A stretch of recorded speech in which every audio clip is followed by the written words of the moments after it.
Hey guys, it's me, Jay Jackson, the Transformation Architect. Hope you guys are having a fantastic day. I'm having a wonderful day at the moment. But in this particular video, I wanted to talk to you guys about balance. What balance is, the importance of maintaining our balance, some critical areas that we need to maintain balance in. And so when I talk about balance, I'm talking about, making sure that we don't get pushed too far to one end of the pole in any particular subject. But in today's video, I want to talk to you guys about maintaining your balance in 4 key areas. And those key areas are your physical wellness, your spiritual wellness, your social wellness, and your emotional wellness. So when we talk about our physical wellness, you may or may not have heard, but your health is actually your wealth. If you have dreams, desires, and goals, you have to have the physical condition to be able to carry the load and withstand it and have the endurance to be able to make it to the end. So we want to make sure that we understand that the healthier we are, the wealthier we are. And of course, I'm going to get into diet and exercise, but in particular the food we eat. You are what you eat. And so if you sit around and you eat fat and you eat sugar and you eat things that are high in cholesterol and high calorie count, and you're not burning those calories off, that's bad. That's not good for you. So we are what we eat. So if you're sitting around and you're eating pork, hey, again, not just physically, but mentally and spiritually, we should not be partaking in pork. And again, we all understand what pork is. It's fat. It's disgusting. It eats its own poop. So you are what you eat. And again, when it comes to your physical wellness, talk about your exercise. Now, I'm not saying you have to be an Olympic athlete or a professional athlete who works out 7 days a week, 5-6 hours a day. However, you need to at least get a minimum of 3 days a week and a minimum of 1 hour. And it needs to be a mixture, cardiovascular exercises, also your physical weight training. You want to make sure that you have a nice mix, a nice balance, even in your workout routine. Next, we're going to talk about your spiritual wellness. Again, I'll never tell you what religion to practice. You make that choice on your own. However, you have to discover who you are. You have to discover the power that you have within. Most people don't understand this, but human beings are the universe's or the God's highest creation. Just think about that for a second. So if you're going to say that you're the universe or God's highest creation, you have the mental faculties that no other creation on planet Earth has.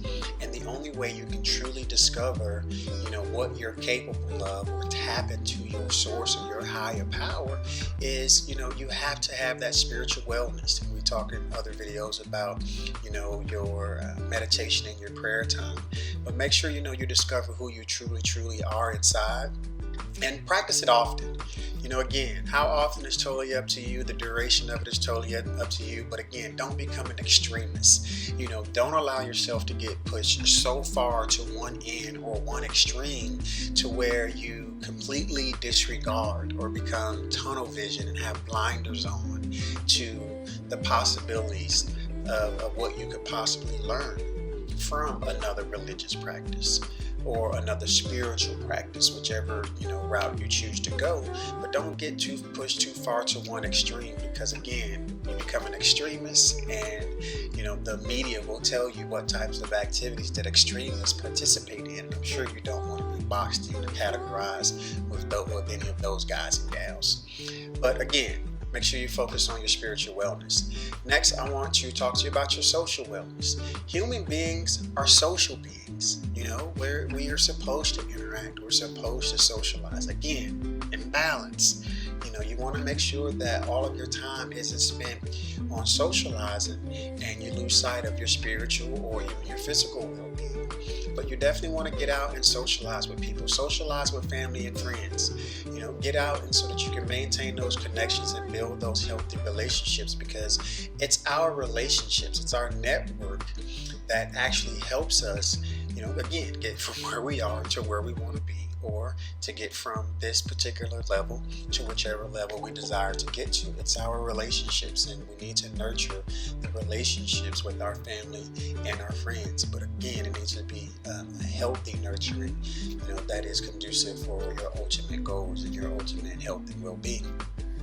And whatever activities you want to participate in, whether it be a basketball game, a movie, or even going to a coffee shop, whatever areas or whatever activities that you like to participate in that brings you that joy and that happiness, when it comes to your social wellness or your social interaction with your family and your friends, participate in. Don't let anybody tell you not to. You have to have that social interaction. Again, as a spiritual being having a human experience, human beings are just social creatures by nature. Okay, and the next thing I want to talk to you guys about is your emotional well-being, in particular, your emotional intelligence. And just like IQ, yes, there is EQ. But again, your EQ is more focused on you and your emotions. Now, this doesn't mean that you should never show any emotions, because showing emotions is actually healthy for you. Whether it's emotions of happiness, emotions of sadness, even emotions of anger are even healthy for you. Or even, again, when I say sadness, even crying. It's healthy to express those emotions, but what we have to understand is we have to express those emotions in a healthy way. If someone says or does something that angers you, don't necessarily take everything personally, because oftentimes when people say or do things, sometimes people do them unconsciously, but oftentimes when people express or do or participate in actions that hurt others, they themselves are often hurt. Hurt people hurt people. And so you can't take it personal and make it about you. You're supposed to acknowledge it. And I'm not suggesting that you just allow people to come in and attack you and attack you and attack you. However, you defend yourself based on, the particular scenario, and you make sure that you do take responsibility for your role in it. But if you don't have a responsibility or a role to play in whatever has taken place, you identify and say, hey, I'm not involved in this. But you process it and you analyze it, and you allow yourself to maintain the balance in your emotions, and you don't get swayed to one extreme, or you don't allow yourself to reach a point of rage, or you don't allow yourself to reach a point of depression. So maintain a balance of healthy emotions. And when we focus on these 4 pillars, I just hit the microphone. But when we focus on these 4 pillars, I want you to make sure you maintain your balance. Maintain a balance in your physical wellness, your spiritual wellness, your social wellness, and your emotional wellness. And when we maintain that balance, it helps us on our journey. It helps us, again, become a rock star. All right, so I'm Jay Jackson, the Transformation Architect. Don't forget to go over to my Facebook group, the Transformation Network, where a bunch of other superstars are always developing, transforming, and flying to new heights. And check out my website, www.mrjayjackson.com. That's www.mrjayjackson.com for all types of free gifts. I've got blog posts, podcasts, webcast shows, you name it. I hope to see you soon.